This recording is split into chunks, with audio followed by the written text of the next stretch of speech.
দিছপুৰ জনতা ভৱনত নিযুক্তি পত্ৰ প্ৰদান অনুষ্ঠান শিক্ষামন্ত্ৰী ডাক্তৰ ৰনোজ পেগুৱে প্ৰদান কৰিলে নিযুক্তি পত্ৰ অভিযান্ত্ৰিক মহাবিদ্যালয়ৰ 12 গৰাকী সহকাৰী অধ্যাপকক প্ৰদান নিযুক্তি পত্ৰ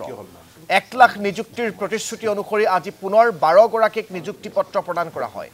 যোৱা মাহত ঘোষিত ফলাফলত 105 গৰাকী উত্তীৰ্ণ হৈছিল যদিও ইয়াৰে 93 গৰাকীয়েহে লাভ কৰিছিল নিযুক্তি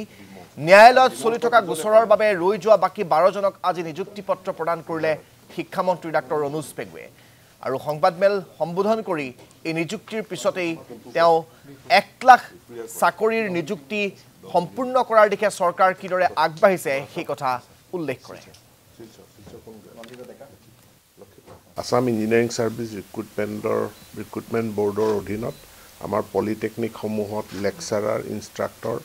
আৰু ইঞ্জিনিয়াৰিং কলেজসমূহত এছিষ্টেণ্ট প্ৰফেছৰ নিযুক্তি প্ৰক্ৰিয়া আগবঢ়াই নিবলৈ সক্ষম হওঁ আৰু মই তাৰ কাৰণে আমাৰ ডাইৰেক্টৰেট অফ টেকনিকেল এডুকেশ্যন আৰু আসাম ইঞ্জিনিয়াৰিং সাৰ্ভিস ৰিক্ৰুটমেণ্ট বোৰ্ডক মই ধন্যবাদ জনাইছোঁ আমি 167 গৰাকী আমি এছিষ্টেণ্ট প্ৰফেছৰ নিযুক্তি কৰিবলৈ সক্ষম হৈছোঁ আৰু শেহতীয়াভাৱে অসমত উদ্যোগীকৰণৰ যি যোগাত্মক বাতাবৰণ গঢ় লৈ উঠিছে এডভান্টেজ আসাম 2 সফলতাৰে সমাপ্তি হৈছে এনে পৰিপ্ৰেক্ষিতত আমাৰ টেকনিক্যাল ইনষ্টিটিউটসমূহ আমাৰ কাৰণে খুবেই গুৰুত্বপূৰ্ণ কাৰিকৰী শিক্ষা আমাৰ কাৰণে খুবেই গুৰুত্বপূৰ্ণ হেতেকে আমি আপ্ৰাণ চেষ্টা চলাই আহিছোঁ যে আমাৰ পলিটেকনিক আৰু ইঞ্জিনিয়াৰিং কলেজসমূহত যাতে ফেকাল্টিৰ নাটনি নহয় আৰু নিয়মীয়া নিযুক্তি প্ৰক্ৰিয়াত যাতে